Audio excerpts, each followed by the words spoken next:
Hello, good morning, and welcome to Unacademy, a one-stop destination for the English medium civil services aspirants. Let's get started with the analysis of today's The Hindu newspaper. These are the topics that we shall be discussing today. And beginning today, whenever I would be taking the newspaper analysis, I will ensure that I will take one article either from the Indian Express or the Hindustan Times, which would be relevant for your exam, strictly from the GS2 perspective, from the polity perspective, because I teach polity. Today, I have taken a very important article, Denial of Right to Study as a Ground for Divorce, from the Hindustan Times. And this topic can be relevant not only for GS Paper 2, but also for GS Paper 1, as well as your essay. And if sociology is your optional, then even there. These are the topics that we shall be discussing today. But before we start, two important announcements. Number one, on the 23rd of March, we at Unacademy are conducting India's biggest scholarship test. Now, if you're preparing for Prelims 2025, attempt this test. Why? Because close to 5 lakh aspirants would be taking this test, just like last time. So even if you have no inclination of getting these prizes, but you want to know where do you stand amongst the lakhs of aspirants preparing for this exam, please take this test. It is important for you. But if you're preparing for 2026 or beyond, you can attempt this test, and if you score well, you can get scholarships as well as some mega prizes as well. Plus, if you wish to prepare with us full-time for your GS preparation, this might be the best time for you to subscribe to our courses, because our 15-month subscription is available at 22,999. You can go through our website, check various subscription plans, use this code IS English, and automatically you will be intimated of the lowest subscription fee. That's it for now. Let's get started and let's look at topic number one. There was an additional High Court judge. There is rather an additional High Court judge. Of which High Court, what is the name? These details are not available to us. Everything is hidden. What is the issue? This additional High Court judge, according to the allegation, influenced whom? A district judge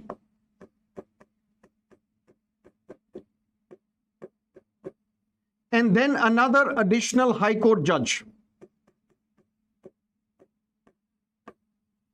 Why? So that this district judge and an additional High Court judge would give judgment in favor of a private company, so that these judgments can favor a private company. And it is alleged that this private company was the client of this additional High Court judge, who was once an advocate, because you have to be an advocate for 10 or more years practicing in a High Court, then you can be eligible for a High Court judge. When this additional High Court judge was an advocate, he had a client, this private company. Now, which is this private company also we do not know. But now that he is the additional High Court judge, he has influenced a district judge and additional High Court judge to give order favoring this private company, which was once his client. This matter, a complainant took before Lokpal. And Lokpal said, yes, we have the jurisdiction over this High Court judge. We will carry out the investigation. Then immediately what happened in January this year, on January 27 this year, the Supreme Court took a suo motu cognizance of this matter. On its own, without somebody approaching the Supreme Court took this matter up and said, this is deeply disturbing. This would violate independence of judiciary, and we will stay this Lokpal order because we think that Lokpal does not have the jurisdiction over the judges. Because if that is the case, the independence of judiciary would be violated. Now, to understand this topic in great detail, let's look at some aspects. Lokpal is an independent, although statutory body It's an independent ombudsman which was set up way back in the year 2013, and this is after a massive India Against Corruption movement was launched by Shri Anna Hazare, in which Arvind Kejriwal, Kiran Bedi and others also participated. And it is considered that it is this India Against Corruption movement which led to the fall of the Congress government at the center in 2014, from which the Congress has never recovered. And it was the gift of India Against Corruption that Parliament was forced to enact an independent ombudsman called Lokpal. And Lokpal has under its jurisdiction Prime Minister as well, ministers as well, Group A officers as well, All India Civil Services officers as well, Central Civil Services officers as well. Curiously, when you look at Section 14 of this Lokpal Act, it talks about that under Lokpal, it has the jurisdiction over any person. Remember this phrase, any person. Now, who is this person? This person can be the chairperson or a member or an officer or an employee of any body, any company, any authority, any organization which is established by the Act of the Parliament, which is either wholly or partially financed by the central government, or which is controlled by the central government.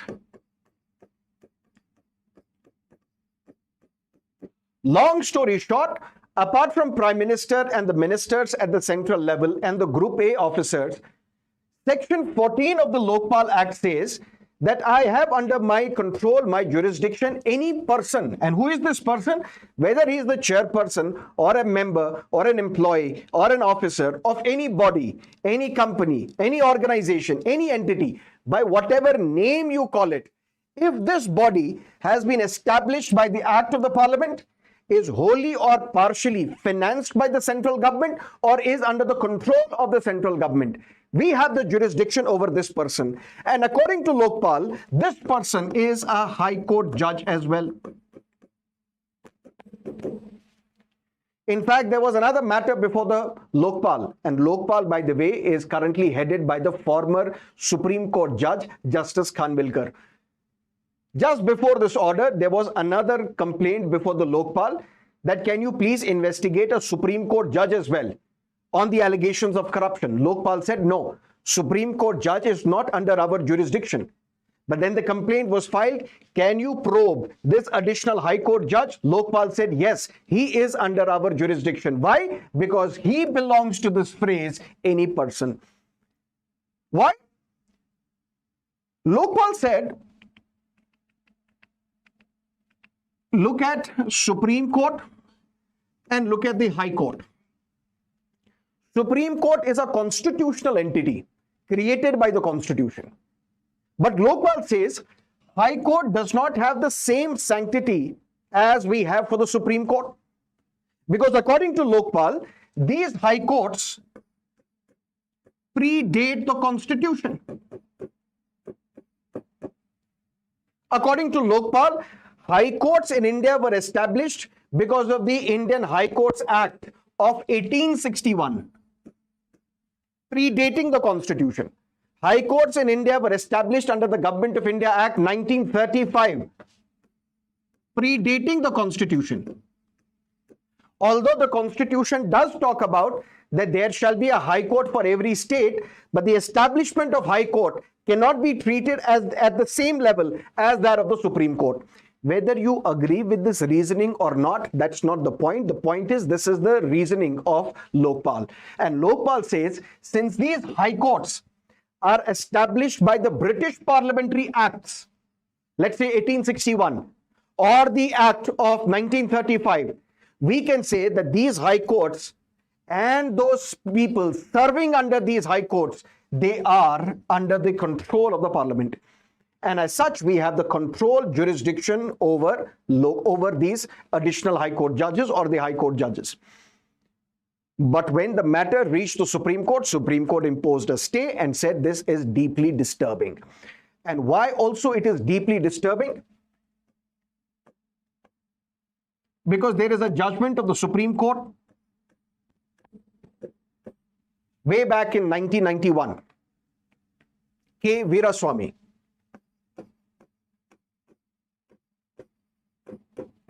K. Veeraswamy was the Chief Justice of the Madras High Court, and he was accused of amassing wealth which are disproportionate to his known sources of income.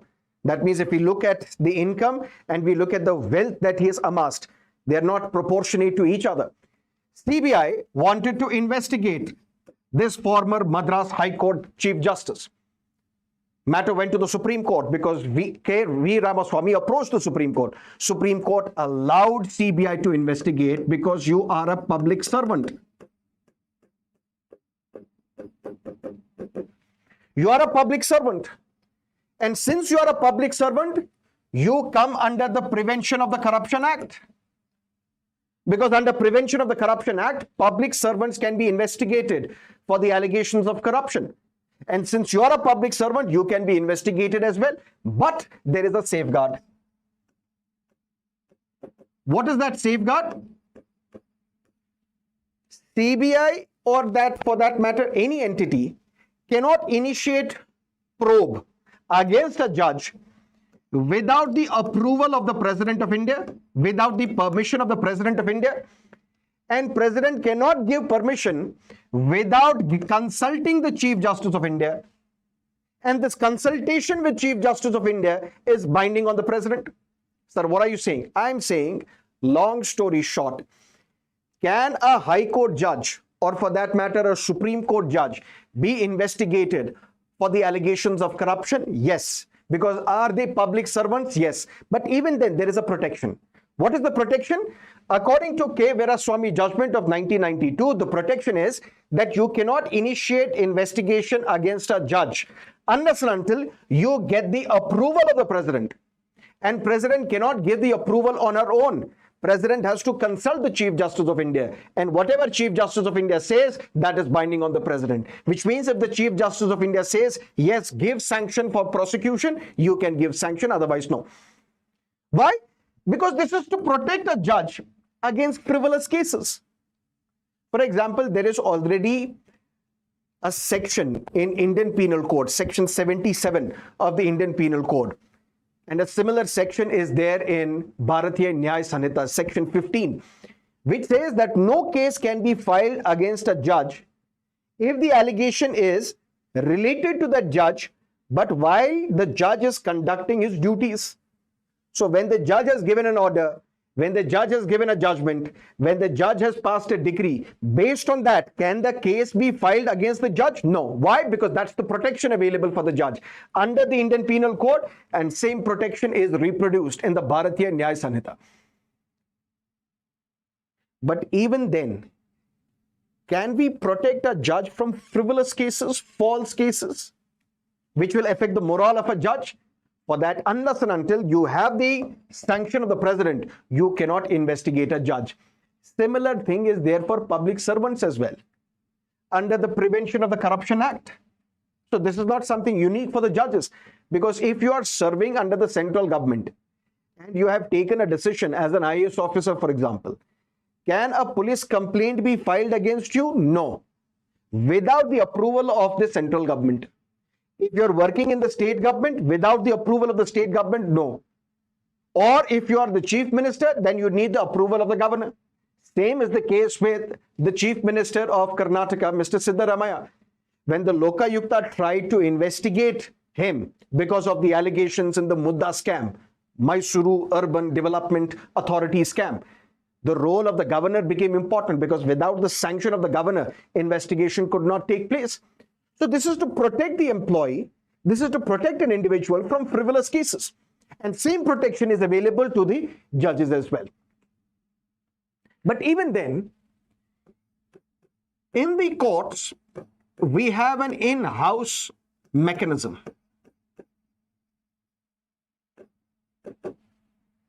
Judges can also be corrupt. Why? Because if people are corrupt, judges can also be corrupt. Because who are these judges? They belong to the society. They come from the society. If as a society we are corrupt, the judges can also be corrupt.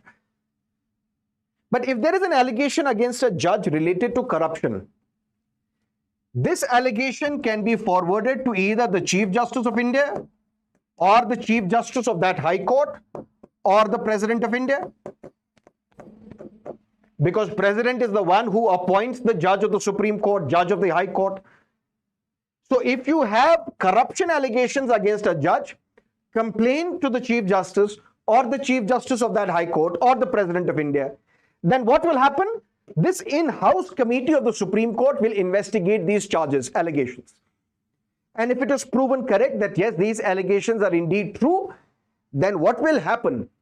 This in-house committee will either ask that judge to resign, or this judge will not be given any judicial work. That means no cases, judicial cases will be given to that judge, or this in-house committee will recommend to the government that you can introduce removal motion in the parliament, so that parliament through its removal process can remove that judge, because ultimately without the resolution passed by the parliament, no judge of the Supreme Court or High Court can ever be removed. Now the Supreme Court has said that we are going to look into these allegations and we will decide now whether these judges of the High Court, they come under the jurisdiction of Lokpal, because previously we had only stayed the order of the Lokpal. Now we will decide whether indeed Lokpal has a jurisdiction over the High Court judges. There is one senior lawyer, Mr. Kapil Sibal, who is assisting the Supreme Court in this matter, and he goes to another extreme. He says, my lord, we should consider something else as well. We should not only consider whether High Court judges are under the jurisdiction of Lokpal. We should go a step further. We should go a little further to see whether criminal complaints against judges could be even registered in the police stations. So forget about Lokpal. We should also decide whether criminal cases can be filed against judges in the police stations as well. Although this is objected by the Solicitor General of India, Mr. Tushar Mehta, he says, dear Supreme Court, please restrict yourself to the question in hand, which is, are the High Court judges under the jurisdiction of Lokpal? Don't go little further or more further. This is what we need to understand from this topic, and there is one mains-based question for your practice, and the question is, the independence of the judiciary is crucial for upholding the rule of law, while accountability is essential to ensure transparency and trust. Discuss the challenges in balancing the judicial independence with accountability. Because what the court is saying, if High Court judges come under the jurisdiction of Lokpal, Lokpal is under the aegis of the executive. This will be like executive controlling the judiciary, which would violate independence of judiciary. So judiciary is right in its observation. The judiciary is right in its fair that through this process you will dilute the independence of judiciary. But on the other hand, we have accountability. What will prevail? Accountability or judicial independence? Or should we balance the two? How do we balance the two without undermining either? That's the question that you need to answer. Okay, let's look at topic number 2, EC relents to hear pleas to upload booth-wise turnout. We have discussed this previously, that the answer to transparency is more transparency. Sunlight is the best disinfectant. And this is now the policy of the Election Commission of India since the new Chief Election Commissioner has assumed office. We discussed it a couple of days ago that now Election Commission of India has asked all the political parties to come and meet us so that we can discuss all the problems that you have, all the concerns that you have.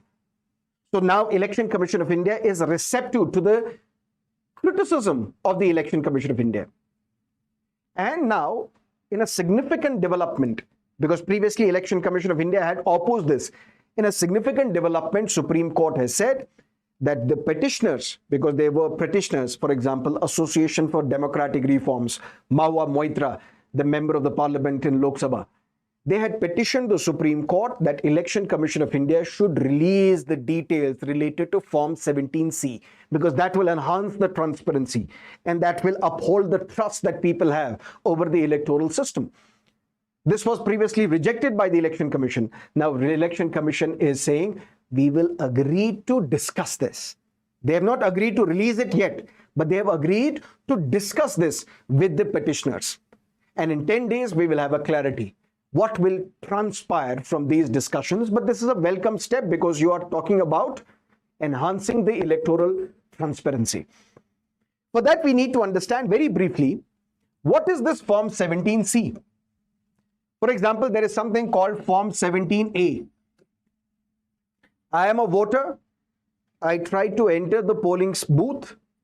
Outside, I register. I mark my attendance on the register. This is Form 17A. That means Form 17A tells us the number of voters who got entry inside the polling booth. After that, we have Form 17C, which talks about something very, very important, which talks about the total number of votes recorded on that polling day. That means of all the people who entered the polling booth, how many actually voted? Among other details, because it also talks about what is the serial number of the EVM that is used in that polling station. How many voters refused to vote, although they entered, but they refused to vote. How many voters were not allowed to vote? That number is also present. How many test votes were deducted? That is also present. So a lot of data, a lot of information is available under Form 17C. And Form 17C has two parts. Part 1, Part 2. Part 1 deals with total amount of votes recorded on the day of the polling. This will tell us what is the voting percentage. Part 2 talks about all those votes which have been polled. Now let's distribute it to the candidates. One candidate got how many votes? Another candidate got how many votes? All these details are shared with whom? With the candidates contesting election. These details are shared with the agents of the candidates contesting the election, but it is not available to the public. It is not available to the public consumption. It is not available for public awareness. And there has been criticism of the Election Commission of India that on the day the voting ends, you tell us that the voting percentage was 60. After 4 to 5 days, you revise your voting percentage and now you say that in this polling station or in this phase of election, the voting percentage was 66. So sometimes we have seen 5 to 6% increase in the voting, which opposition political parties called suspecting that it speaks volumes about the election mismanagement. Maybe there are more voters who are allowed to vote outside the voting hours, maybe after the polling has ended. Because otherwise, how would it be possible that on the date of the polling at 8 p.m. you release one voting percentage, but after 4 to 5 days, you release another voting percentage, which is 5 to 6% higher? Petition was filed in the Supreme Court by Association for Democratic Reforms, asking for that we need this Form 17C. Make it available on the website. Because although it is available to candidates contesting the election and their agents, but there are political parties who do not have enough resources, which means they will not have enough manpower to sift through all these details of Form 17C. But if this Form 17C is available to independent organizations, NGOs, ADR, for example, we will be able to analyze and we will be able to point out discrepancies if there are any. At that time, Election Commission of India had refused that there is no legal mandate. We are not authorized by law to share it with public or to upload it on the website. The legal mandate is share it with the candidates or their polling agents, and we are doing that. That means we are doing our job. But now Election Commission of India has expressed its willingness that we will discuss this matter with the petitioners, and in 10 days we will have a clarity. So from we won't disclose it to we will discuss it to maybe tomorrow, okay, we will release it. That means sunlight is the best disinfectant, transparency. But something else has happened. Election Commission of India has repeatedly asked the candidates contesting the election in their election affidavit that you mention how many criminal cases are pending against you, how many criminal cases were filed against you, whether you were convicted for any crime or not, what is your educational qualification, what is the amount of assets in your name and in the name of your spouse. All this is possible because Supreme Court said in 2002, in Association for Democratic Reforms v. Union of India, that citizens, voters, they have the right to know.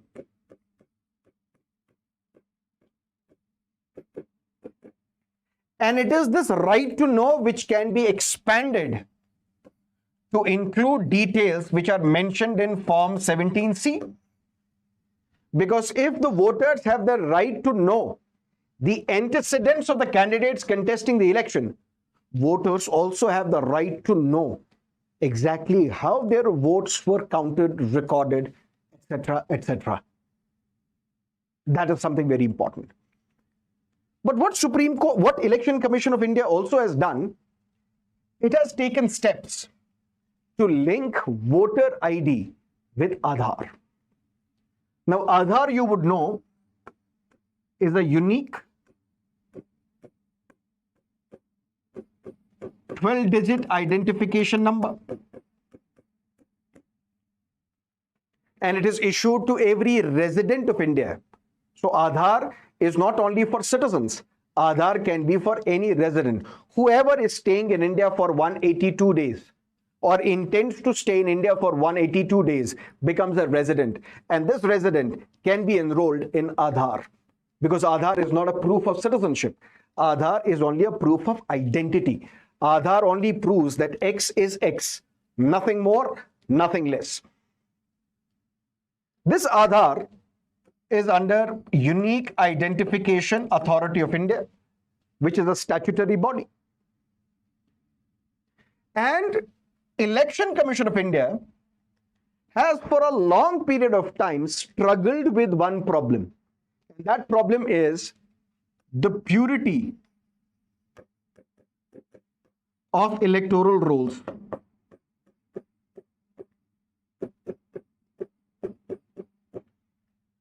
Opposition political parties, particularly Trinamool Congress, has severely attacked and criticized Election Commission of India. Why? Because a voter has the same voter ID number in our state and in other states as well. Duplication is an issue. A same voter is registered as a voter in multiple constituencies, maybe in multiple states as well. So purity of electoral rolls has been a consistent struggle, challenge for the Election Commission of India. And for that, for Election Commission of India, for a long period of time, was asking for linking the voter ID numbers, voter ID cards with the Aadhaar. And because of this, what will happen? We will purify our electoral rolls. Because Aadhaar makes it unique. And if there is a person who is enrolled in multiple places or multiple constituencies or in multiple electoral rolls, so we can go for deduplication. We can remove the duplicates and thereby we will enhance the purity of the electoral rolls. But how it can be done? That is something important. Why? Because in a landmark case in K.S. Puttaswamy v. Union of India, way back in 2017, the question before the court was, do we have a right to privacy as a fundamental right or not? The government at that point in time had contended before the court that citizens do not have right to privacy. Why? Because in 1954 and then again in 1962, the Supreme Court had categorically stated that citizens do not have right to privacy. But whether we have right to privacy or not, for that there were smaller benches and their judgments, which said right to privacy is a fundamental right. So when Aadhaar as a project was introduced and implemented, former judge of the Karnataka High Court, Justice K.S. Puttaswamy, approached the Supreme Court and said, Aadhaar violates privacy and as such should be declared unconstitutional. But whether privacy indeed is a fundamental right or not, for that Supreme Court set up a 9-judge bench. And this 9-judge bench, by the majority of 9-0, all the 9 judges were in agreement that citizens do have right to privacy, and right to privacy is an integral aspect of Article 21 of the Constitution. Supreme Court relied on preamble, and Supreme Court said, look at the preamble of the Indian Constitution. Preamble of the Indian Constitution talks about dignity of an individual, and this dignity would not be possible unless and until citizens have the right to privacy. So right to privacy is a fundamental right. But then what about Aadhaar? Does Aadhaar violate right to privacy? Supreme Court said no. Even if you are giving your biometrics, even if you are parting away with your privacy, that does not mean Article 21 gets violated, because Article 21 is not absolute. Whenever there is a legitimate state interest,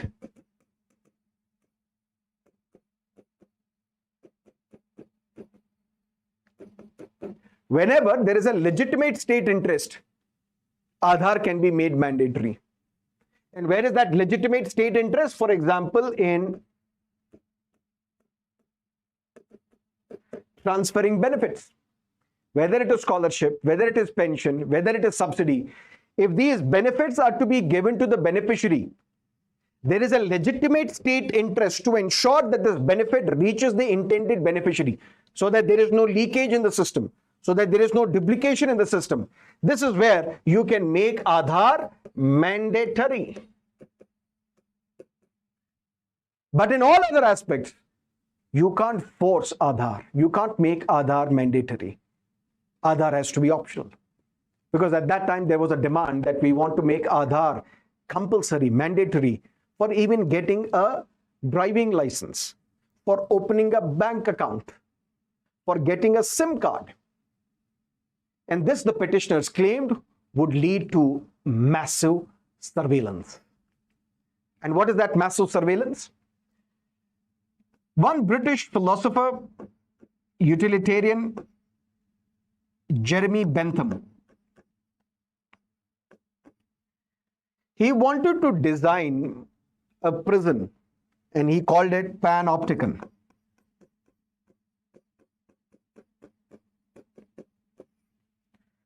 Because there are prisons. How do we ensure that the inmates in these prisons, they behave well?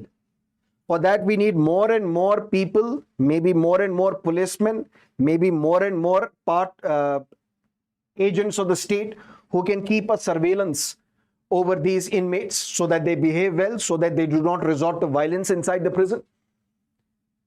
Jeremy Bentham said, instead, can we create a panopticon where there will be one vertical tower which will keep a surveillance over all these prisoners? In a sense, there may not be an individual, but there will be surveillance mechanism in such a manner that if I'm inside the prison, I will get this feelings that since this is transparent wall, somebody is watching me. I'm not able to see who is on the other side of the wall, but those who are on the other side of the wall, they can see me. So we are naked to the surveillors. What we will do? We will behave well. We will not resort to violence. We will not resort to theft. We will not resort to breaking the wall so that we want to disappear from the prison. So we will behave well. Since the cost of this project was massive, that is why no panopticon was ever built. But critics argued that if Aadhaar is made mandatory, we may be creating a panopticon in India. How? Because then your life will be as transparent to the government as contact lens. What you eat, who you talk to, who are you traveling, who are you sleeping with, everything becomes known to the government. So you are creating a massive surveillance mechanism, surveillance state because of Aadhaar. That is why Aadhaar was never meant to be mandatory. But now if these voter ID cards are to be linked with Aadhaar, is it going to be mandatory or is it going to be voluntary? Because mandatory can be only for welfare benefits. The government, Election Commission of India is saying that it is going to be voluntary. And for that, the Law Ministry will amend Form 6B. What is Form 6B? This is the form for linking Aadhaar number for electoral roll authentication, for purification of the electoral rolls. And there you have to give consent. And right now, there are only two options. Option number one, either you give your Aadhaar number. Option number two, I am not able to furnish my Aadhaar number. Why? Because I do not have an Aadhaar number. So those who have Aadhaar number, they have to give it. Those who don't have it, they can't give it because they don't have it. Can you abstain? Can I, who have Aadhaar, who has Aadhaar, can I say, no, I will not give it? Now I can say that. Because Aadhaar and linking it with voter ID is going to be voluntary. It's going to be optional. But this time, you have to tell the reasons why you are not sharing your Aadhaar number with the election authorities. So right now, the only mechanism is either you give your Aadhaar or you say, I will not give Aadhaar number because I don't have it. Now there will be change to this Form 6B, where another option will be provided to the voter, where even if you have Aadhaar number, but you will refuse to share these details. Why? The reason you have to mention. Whether that reason is, I don't trust the system or whatever, you have to give the reason. And if Aadhaar and the voter ID numbers are linked together, then we may see purification of the electoral roll. We may see deduplication taking place. We may see that duplicates will be ironed out. But there are also people who criticize it and say that this is going to be counterproductive. Why? Because it will lead to mass deletion of voters. For example, in 2022, an activist, Srinivas Kodali, he said that we have got unusually high number of requests from Shivaji Nagar constituency in Karnataka, in Bengaluru, where a large number of people are asking for delete our names from the electoral rolls. Who are these people? These are not people. These are political parties who know that these people will not vote for us. And they are requesting Election Commission, delete these electoral rolls, delete these names from the electoral rolls. Why? Because when Aadhaar is linked with voter ID cards, political parties will know who are these people who are going to vote for them and not vote for them. And they can ask Election Commission of India, delete these names. And that's something which has happened in Bengaluru. So how is it possible? Because Aadhaar was not linked. It was linked. Because in 2022, a non-governmental organization, Swecha, they said we asked for RTI information and we received the RTI information. And because of that RTI information we received, 20 lakh voters were deleted from electoral rolls in Telangana, because in Telangana at that time, there was a campaign launched by Election Commission of India called National Electoral Roll and Purification Program, under which voters had to give their Aadhaar number and link it with the voter ID card. And because of that, 20 lakh voters, their names got deleted. How? Because there are privacy issues. Privacy issues in the sense, you're just talking to somebody that I need to buy a new iPhone. And when you open Google or you open Amazon, or for that matter, any shopping app, you will see an iPhone ad getting displayed right at your face. Maybe the microphone of the phone is listening to your conversation, and accordingly, ads are targeted to you. Amazon, Meta, Alphabet, other companies, They may trade your data, personal data, with political parties. And then political parties will launch advertisement campaigns tailor-made for you, directed at you, targeted at you. If this happens in advertisements, it can also happen in deletion of the electoral rolls, deletion of names from the electoral rolls. Because it's not only about if you know the name of this person by making out from the name that you belong to this particular religion or you belong to this particular caste and these are not the people voting for me, I will delete their names. No, what about others? You can't make out whether they are going to vote for you or not. This is where the conversations that you can have with somebody, the messages that you're sending, no, I'm not going to vote for party A. This message you're sending across to another person. This can be used by the telecom companies and shared it with political parties. Political parties will now filter all these people who are not going to vote for us, and then they will request deletion of their names from the Election Commission of India. Because no matter what Election Commission of India says, but political parties, they get access to these electoral rolls. So with linking of Aadhaar, it will become easier for political parties to have disinformation campaign as well, misinformation campaign as well.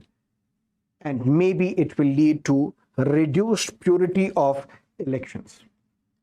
And this is something that has been in news in United States as well, where Cambridge Analytica was used. That organization was responsible of getting details from Meta, Facebook, Instagram, and ultimately focused on targeted messaging in favor of political parties. That will reduce the sanctity of the elections. But be that as it may, this is something that we need to know. Any questions as of now?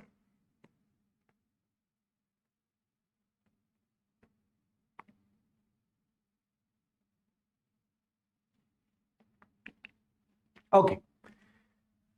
BSNL has been dialing the wrong consultant, not the wrong number, the wrong consultant. For example, you might have heard of this term Big Four. Which are these Big Four? Big Four auditing companies, for example. Deloitte, Ernst & Young, KPMG, and PricewaterhouseCoopers. These are Big Four audit companies. There are three big consulting firms as well.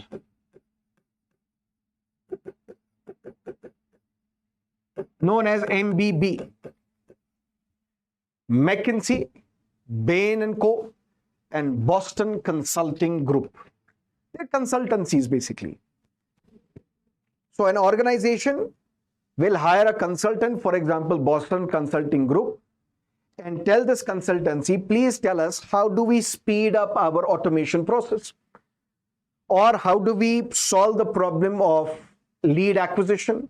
Or how do we solve the problems of profitability? Or how do we revive our organization? Consultancies are hired. BSNL hired one such consultancy firm, Boston Consulting Group. How do we revive BSNL? And for that, BSNL paid Boston Consulting Group 132 crores for consultancy. And what BCG recommended? That you reduce your workforce, you will save money. My God. If the purpose is to save money, you could have saved money by not hiring the Boston Consulting Group in the first place. You could have saved 132 crores, which is way more than the salary you could have paid to the employees whom you are forcing to terminate. But be that as it may, throughout the world, there is this tendency where the governments hire consultancy firms for their various projects. And public sector undertakings, the government companies, they hire these consultants as well. But it also raises issues. Issues in the form of, number one, these consultancy companies, they are accused of lacking the skin in the game. For example, the strategy proposed by Boston Consulting Group to the BSNL. If it works, good. What if it doesn't? Will BCG be held accountable for that? No, there is no accountability. You can suggest some steps, but whether those steps will be helpful or not to revive BSNL, that is BSNL's fault. BCG has already been paid 132 crores. So they lack skin in the game because they are not accountable for their actions, for their recommendations, for their suggestions. Second issue, it leads to over-reliance on consultancies. Now, tomorrow BSNL will face another problem. They will consult the consultancy again. Or another public sector undertaking will face another problem. They will hire a consultancy. So you are mostly relying on outside help. Why don't you train your own people? Why don't you trust your own people? Why don't you trust your own employees who have worked in this organization for decades, who know in and out what are the problems that we are facing? Why don't you trust their voice? Why do you bring in the outsiders? And plus, these outside consultants, when they look at your organization, when they suggest something, they don't share their knowledge with the employees of that organization. So there is no information sharing which takes place. There is no skill which gets percolated into the employees. So there is no benefit for the employees. And at the same time, these consultancy companies have multiple clients. What will stop Boston Consulting Company from tomorrow consulting for the Airtel, for Reliance Jio, which are the competitors of the BSNL? Don't you think it involves conflict of interest? That's another problem. And the bigger problem is public sector undertakings. They are different from the way private sector undertakings operate, private companies operate. For example, what is the primary objective of the private sector? Profit. Profit maximization, as much as profit as possible. But profit maximization is not the goal of a public sector undertaking. For example, 2G is primarily considered as a scam. Although in my understanding, or in the contemporary understanding now, it was not a scam. Not a scam in the sense. What was the policy followed by Dr. Manmohan Singh's government in allocating 122 2G licenses to companies? He followed a policy called first come, first serve basis. He did not go for auction. Obviously, if you go for auction, you will get more revenue from auctioning your resources from spectrum.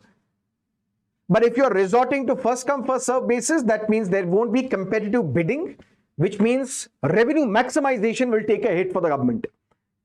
But Dr. Manmohan Singh said, revenue maximization was never my intention. My intention was increasing the tele density. My intention was that every single individual in this country should have a mobile phone. And then the call rate should be cheaper. SMS rate should be cheaper. Internet data rate should be cheaper. Because this mobile phone should be accessible as well, affordable as well to the people. If I will resort to auction, yes, there will be private companies which will bid highest price for getting the spectrum. But they won't take the loss to themselves. They will pass on this investment onto the customers. Call rates will be high, data rates will be high, SMS costs will be high. And remember, there was a time when one SMS would cost 1 rupee if it was a regional SMS. National SMS would cost 5 rupees. There was no such thing as unlimited call time. Airtel to Airtel would be 90 paisa per minute, and minute would be counted even if it is a conversation for a second. Airtel to another carrier would be 1 rupee per minute. STD would be 2.65 or 2.75 rupees per minute. Now, you may think that this is weird. We have unlimited internet now, and that internet data gets carried forwarded to the next month. I already have 300 GB of internet on my phone. So private companies, their primary objective is revenue maximization, profit maximization. But that is not the primary objective of a public sector undertaking, because by that logic, we should not have internet access, connectivity in a far-flung area, in a remote area. Or we may not have aircraft connectivity, airline travel connectivity in remotest part where people may not be able to afford. These are the problems with when you hire consultancies for public sector undertakings, because that's how they differ from private entities. Then what is the solution? Solution is, according to Mariana Mazzucato and Rosie Collington, they write a book, The Big Con, How the Consulting Industry Weakens Our Businesses, Infantilizes Our Governments, and Warps Our Economies. And they said we should focus on strengthening the internal capabilities of these public sector undertakings. We should recruit and train talent. We should foster innovation. And we should make these employees stakeholder of these companies, make them owners of the companies, metaphorically, so that you have the ownership of this industry, so that you are much better equipped to solve the problems concerning your industry. So all those top leaders of BSNL who have worked in this industry for many decades, who are in the know-how of what is the problem that we are facing, what are the challenges we are facing, maybe they should have been trained properly. They should have been made, innovation should have been crept into the system so that tomorrow they can recommend what works better for BSNL rather than relying on consultancies. Clear? Okay. Let's look at another column, the dystopian side of Insta-commerce. You want to construct a house. For that, you need mazdoor. You need the workers, masons, carpenters, laborers. What you do, you go to the labor choke. Every state, every city will have one place where you will see a queue of people, queue of laborers. And then one person will come and I need, let's say, carpenters, masons, and there are hundreds of them. Now I will start bargaining with them. And I will get some of them for the least price. Why? Because there's a massive supply. I will manipulate them and we'll get these workers for the lowest price. Are they employees? No. These are gig workers in a sense. But at least they have some form of collective bargaining, because if there will be an outsider who will try to use their services for 10 days, 15 days, and is giving them less amount of money, that is than what is the norm. They may collectively come together and bargain. No, you can't do that. The rate is 500 rupees per day. How can you give 250 only? But remove them and talk about those gig workers who have been now atomized. I don't have collective bargaining now. Why? Because I get a notification on my app. Do you want to accept this ride? I accept this ride. Now I have to take this customer from one place to the airport, for example. Is there collective bargaining? No, because now every worker, gig worker, has a mobile phone where you will accept or reject the service. And now there is a new demand. Insta maids. Your maid is not coming today? Don't worry. Log on to Urban Company. Get the maids for 49 rupees per hour. And this has been revolutionized in a sense that we are empowering maids, that you will get more employment, more work, but 49 rupees per hour.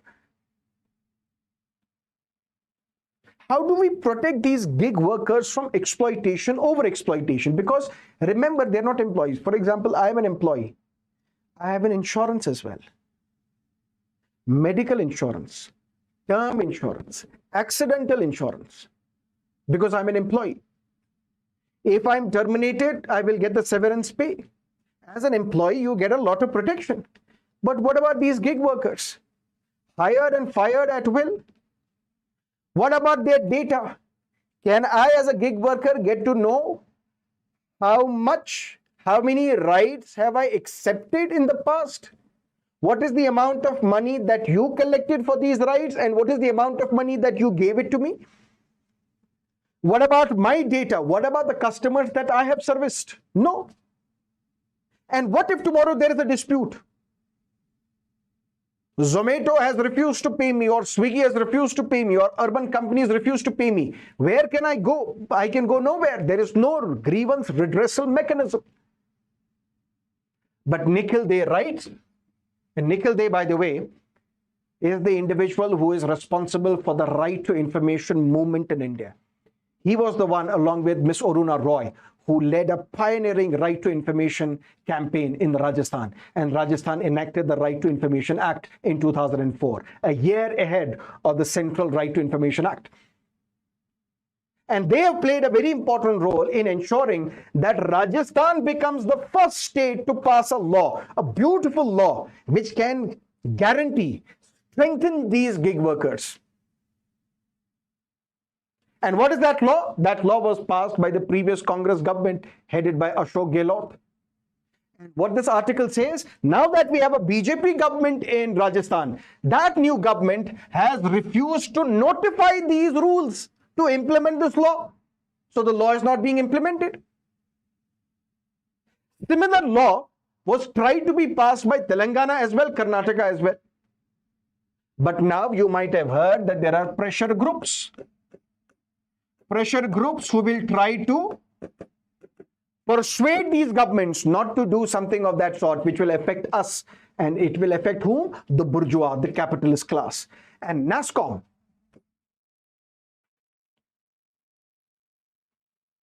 and various other companies. NASSCOM is a group of software companies in India. And various other entities, they approached the Karnataka government that you should not pass such kind of a law as was passed in Rajasthan. And who gave this petition? Who was negotiating on behalf of these companies? The founder of Urban Company, who is celebrating these Insta maids, 49 rupees per hour. And what was so beautiful about that Rajasthan law? Social security. Ensure that these workers are treated not only as workers, but they have some insurance mechanism as well. Give them their data. And at the same time, an independent grievance redressal mechanism. If you have a problem, although you are not an employee, you are a partner at Swiggy or Zomato or Zomato, whatever you call it, you can access, you can get in touch with this independent grievance redressal mechanism. So at least your voice will be heard by somebody. But this law is meaningless because the rules to implement this law have not been notified. And the similar law which was planned in states such as Telangana and Karnataka has been blocked because of these pressure groups. So what we are seeing is the dystopian side of Insta-commerce, according to Nikhil Dey and Rakshita Swami.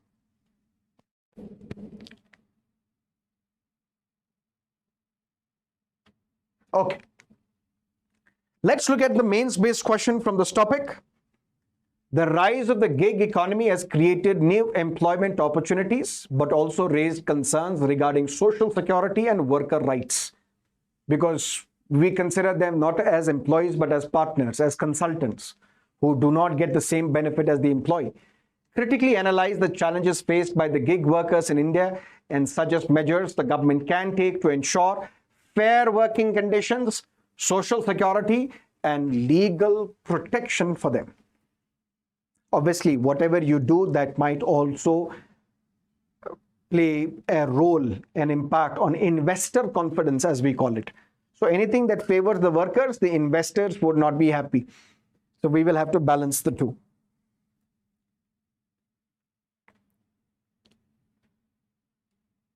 Any questions?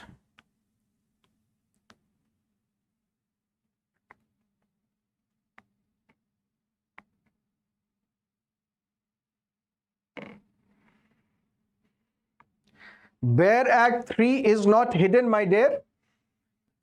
The link was public because I had to take the session, but I could not take the session at that time. That's why it is private. So it's only a link. It's not a video.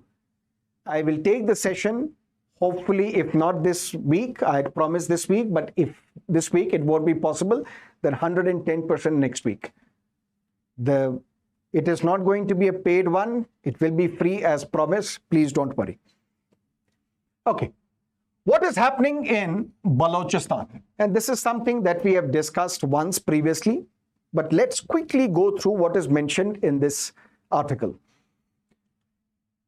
If you know that in Balochistan, there is a long pending dispute where people in Balochistan, they want to come out of Pakistan. But Balochistan is not a problem specific to Pakistan.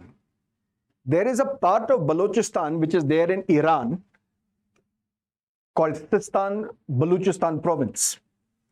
And there is a part of Balochistan which is there in Afghanistan as well, which extends to Kandahar as well. And there is a Balochistan which is part of Pakistan. What has happened is that recently a group, a terror militant group, attacked a train carrying soldiers as well as passengers and took this train hostage.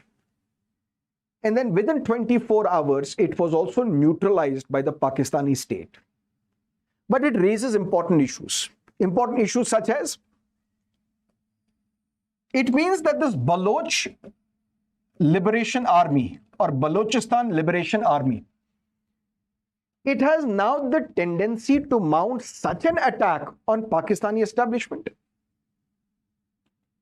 And while this attack was going on, this Baloch Liberation Army also used social media. Because it is not only about a terror attack, it's also about the social narrative that you build up, that we have killed these many Pakistani soldiers, that we want to release these hostages, but we also want our Baloch activists who have been illegally detained by the Pakistani state should also be released. So on one hand, this Balochistan Liberation Army, it has now the capability which they have shown to mount such a ferocious attack on Pakistani establishment, as well as use social media effectively. Another issue is, this is not the first time that such an attack has taken place. Although for a long time in Balochistan, we have seen the problem of centralization, where it is the Pakistani state, or should we say the Pakistani deep state, the Pakistani army and the ISI, which gets to control Balochistan. So there is no democracy. There is no decentralization of powers in Balochistan. And for a long time, Baloch people have been asking for autonomy to run their own affairs. Instead, what they have got, cracked down on their democratic rights. Their activists have been disappeared, made to disappear by the Pakistani state. Despite the fact that Balochistan is considered to be very rich in resources. You have deposits of natural gas, copper, gold as well. And it is through this area that we see CPEC, China-Pakistan Economic Corridor, passes through. And Gwadar Port, which is a very important port for Pakistan, it has been leased to a Chinese company for 40 years. In Balochistan, now we see another problem is that the locals feel that Chinese companies and nationals are extracting wealth, and this wealth is given to the people sitting in Islamabad. The Baloch people get nothing, they get zilch. That is why we see attack on Chinese nationals as well in Balochistan. and in some other parts of Pakistan as well. China is also a transactional country.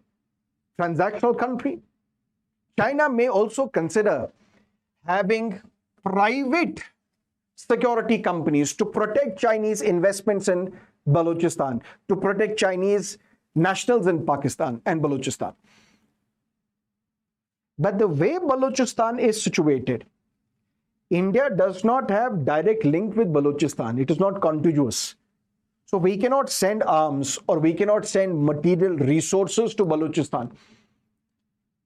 And internationally also, Balochistan has not received the kind of support it deserves. Iran borders Balochistan. It could have supported Balochistan struggle, but as I told you, that in Balochistan, there is one part which is with Iran. And there are terror companies, terror organizations operating from the soil of Pakistan, such as Jaish al-Adl, whose principal objective is to separate the Sistan Balochistan province from Iran and make it part of Pakistan. So Iran also cannot support it. And now we have seen with the Afghanistan takeover, with the Taliban takeover of Afghanistan, mysteriously, shockingly, United States withdrew from Afghanistan and Taliban captured power. Now Taliban, and there is another entity called Tehreek-e-Taliban Pakistan. They share close relationship with each other. That is now there is a hostility between the Pakistani state and Taliban. Pakistani state is telling Taliban that you should not support TTP. Pakistani Taliban, this TTP and Taliban in Afghanistan, they are closer to each other. And in fact, these militants who attacked this train, Pakistani state alleges that they were in direct control and touch with the Taliban as well. And amidst all of this, who is handling the situation? The Pakistani army. Pakistani army is at its lowest level of confidence. Why? Because previously it used to get massive support by the people of Pakistan. Now it's not getting that kind of support. In fact, it is now a vilified institution. Why? Because people in Pakistan, according to various reports, they don't take it well how Pakistani army treated Imran Khan, who remains the most popular and powerful political leaders in Pakistan currently, and currently he's in jail. Even the civilian government which is in power today in Pakistan, they are in power because they have the patronage of the army, not the patronage of the public. So that is why this article says the resources that are available in Balochistan, the proceeds from those resources should be shared with the Baloch people. And Pakistani army should engage with these Baloch rebels and release those political dissidents and activists. Otherwise, Balochistan may secede from Pakistan. That's what you need to understand from this article, what is happening in Balochistan. Let's look at another column. What factors influence women's political participation? And this is an article, although written by Rebecca Rose, but it is based on a fantastic study conducted by Rajeshwari Deshpande. And in fact, this was the cover story of the Frontline magazine in the November edition, November 2024 as well. And that cover edition asked, do we have a new constituency in India called a women's constituency? Or is this nothing but an optical illusion? This is the study which you can quote in your answers as well, whether it is GS paper 1 or GS paper 2 or even your essay. Shaping of the women constituency in the Indian elections. And what is the source of this research? NES data. National Election Studies data. What does this data tell us? This data tells us that previously there was a time when more men were coming out in large numbers and voting. Women were staying at home, they were not coming out in large numbers to vote. And there used to be a gap of 20 percentage points right in 1960s. But this gap between men voters and women voters is gradually reducing. And now we have reached a parity where equal number of men and women voters come out to vote. In fact, there have been more constituencies in 2024 elections where women voters outnumbered men voters. So more and more women are coming out in large numbers to vote. So is there now a woman vote bank? For example, it is argued that BJP today has a good number of women supporters, primarily driven by the charisma of Prime Minister Modi and the kind of schemes that has been launched by Mr. Modi specifically targeting women. For example, it is argued that elections in Uttar Pradesh in 2017, these elections were won by the BJP primarily on the Ujjwala campaign, because you provided LPG cylinders to women, because otherwise women would get affected when they are cooking food on a chula, which generates a large amount of gas, which will affect the health system of the women as well. Nitish Kumar, for example, who considers women as part of his vote bank. So is there a new emergence of women vote bank, or is it an optical illusion? That is something that this NES data talks about. But when we see Madhya Pradesh, for example, it has 27 more women MLAs, more than 10% of the assembly, and this has happened for the first time. That means more than 10% of the MLAs of Madhya Pradesh are women. This has never happened before. In Jharkhand, the number of women MLAs previously was 3, now it is 12. Trinamool Congress, 38% of MPs of Trinamool Congress in parliament are women. But when we look at states such as Madhya Pradesh, only 253 of the 2,716 candidates were women. In Maharashtra, of all the candidates, only 363 were women. So we are seeing some positive signs. We are seeing some distressing signs as well. But over a period of time, we have seen that there is a massive increase in the number of women voters who come out in large numbers to vote. Why is that the case? Is it because of economic development which has taken place? For example, is coming out to vote the only way of political participation? What about participation in the rallies of political parties? Participation as the workers of political parties, membership of the political parties. These are the areas where women still are outnumbered by men. So although in terms of voting percentage, we may see a parity. In some constituencies, more women are voting rather than men. But when it comes to other forms of political mobilization, when it comes to participating in the rallies, the campaigns, or membership or affiliations of political parties or political advocacy, this is where women are still outnumbered by men.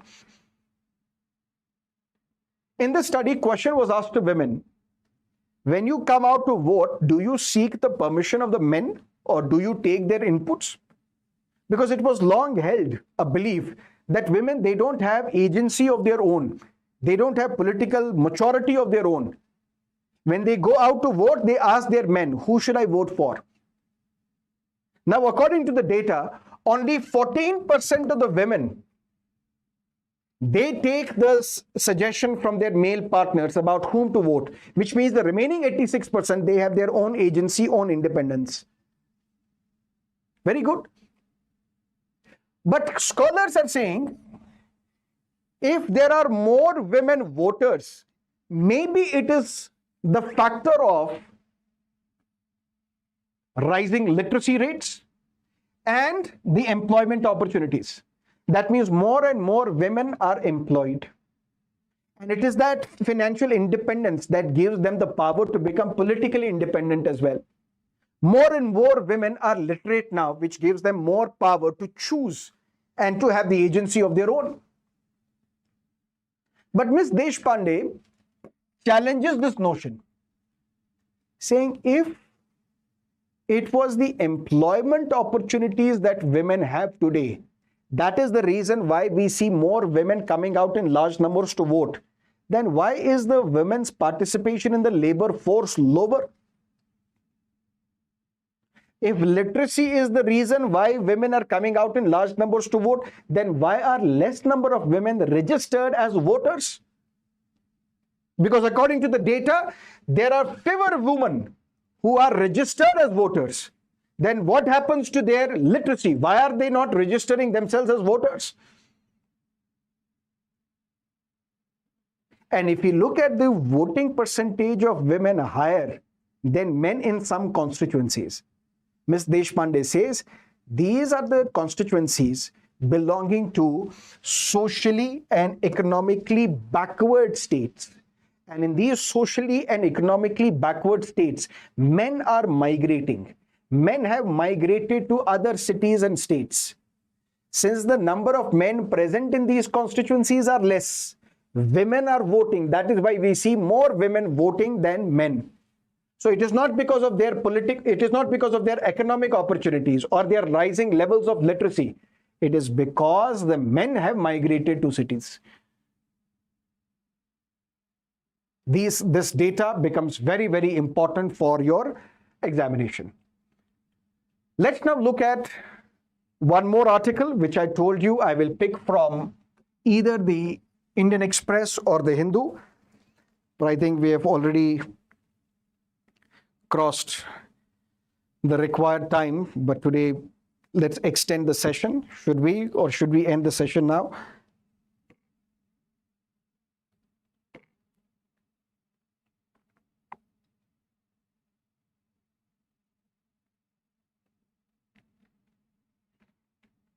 Okay.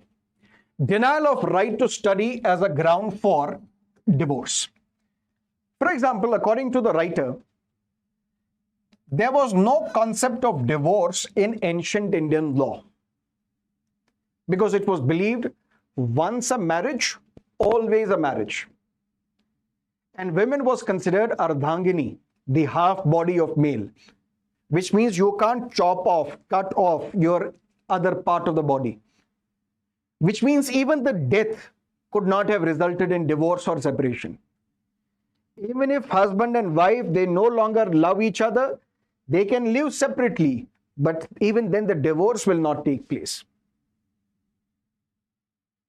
Because this marriage was considered to be a sacred institution in ancient India. But then as the country reached towards independence, there were some states, for example, Bombay and Madras, which passed laws to grant the power of divorce as well. And then these laws became the basis of the Hindu Marriage Act of 1955.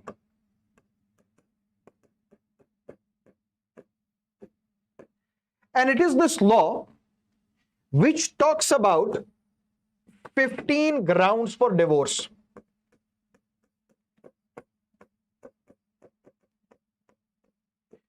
Eleven of such grounds are available to both men as well as women in the marriage, and 4 are exclusively available to women. One such ground on the basis of which divorce can take place is cruelty. But what is this cruelty is not defined. This cruelty can be physical as well. This cruelty can be mental as well. Physical cruelty is something that we can quantify easily. We can check easily. But mental cruelty is something that becomes difficult for the courts to ascertain. And it is this reason that something dramatic happened in a decision given by a high court recently. What was the decision given by a high court? The Madhya Pradesh High Court. The decision was that there was a girl, she was 12th pass. She got married. But according to her, the condition was that after the marriage, I will sit and stay at my parents' residence. I will complete my graduation, and then I will stay with my husband and his family. But then once she visited the husband's family, she was not allowed to go back, which means restrictions were imposed over her education. She finally ran away, filed cases of no help, but ultimately the Madhya Pradesh High Court said this amounts to cruelty. Because if you deny a woman her right to pursue education, this can amount to mental cruelty, which is a ground for divorce under the Hindu Marriage Act. This is something remarkable which was not recognized by the courts in India till now. Madhya Pradesh High Court said Article 21 talks about right to education, which is an inalienable fundamental right from right to life. But sir, Article 21 capital A, it only talks about fundamental right to primary education for children in the age group of 6 to 14. She is not in the age group of 6 to 14. 21A talks about right to primary education.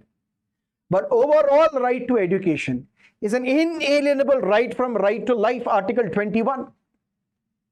And Supreme Court said, if you are denying a woman her right to pursue education after the marriage, this will amount to cruelty, mental cruelty, and this can be the ground for the dissolution of the marriage.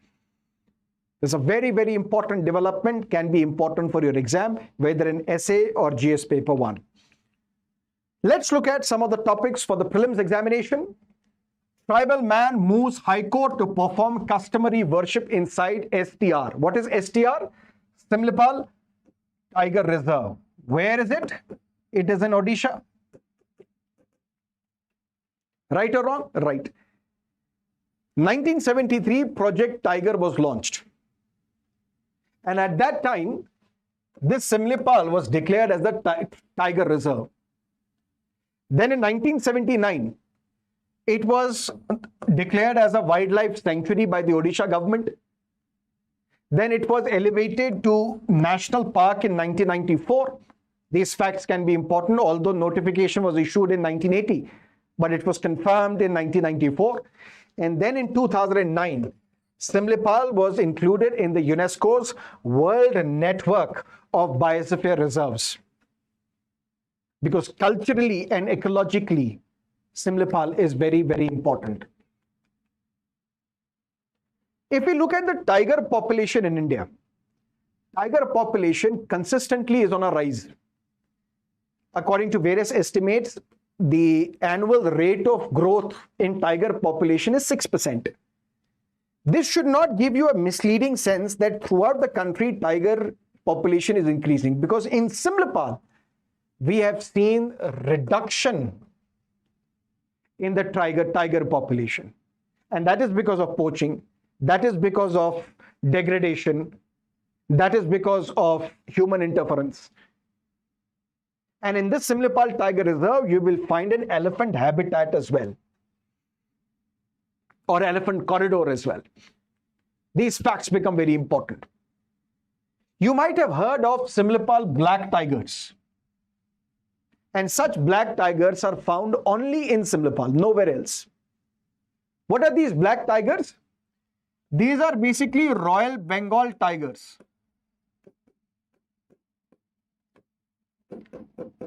But because of mutation in some of the species found in Similipal, melanin, which is one pigment responsible for color, there is an abnormal growth of melanin. And ultimately what happens?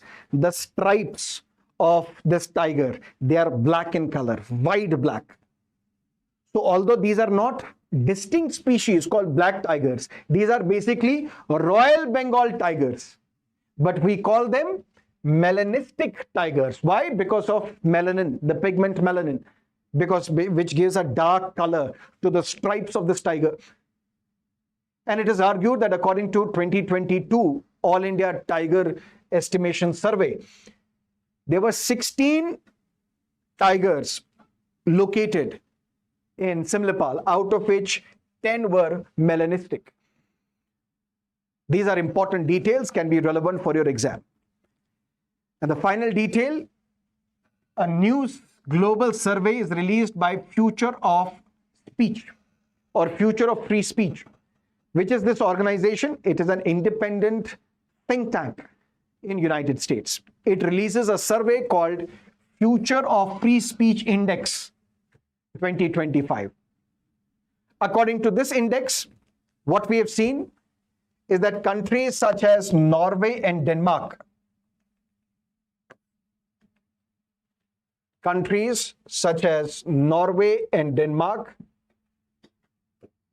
they have finished at the top. That means they have more freedom of speech in their countries. And what about India? We have seen India is ranking 24 out of the 33 countries in terms of free speech. What you need to understand from this article is that there is an index released called the Future of Free Speech Index. Who releases this? An independent think tank in United States called Future of Free Speech. It has ranked 33 countries. But how this survey came about? Questions were asked to the people in these countries. Whether your government allows critical questions related to government. Whether in your country you can even offend a religion. Whether in your country you can openly support homosexual couples. Whether in your countries criticism of the government is allowed. Various questions, 8 questions are asked to the people, and on that basis, the countries are ranked.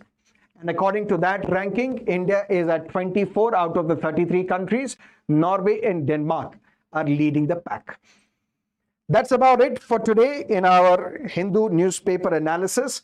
If you have liked this session, do like this session by pressing the like button and subscribe to our channel if you haven't yet. I will see you again tomorrow, 10 o'clock in the morning. Till then, have a great time. All the best. And the PDF of this session will be available on my Telegram channel, and you can join that Telegram channel as well. All the best. Bye-bye. Take care.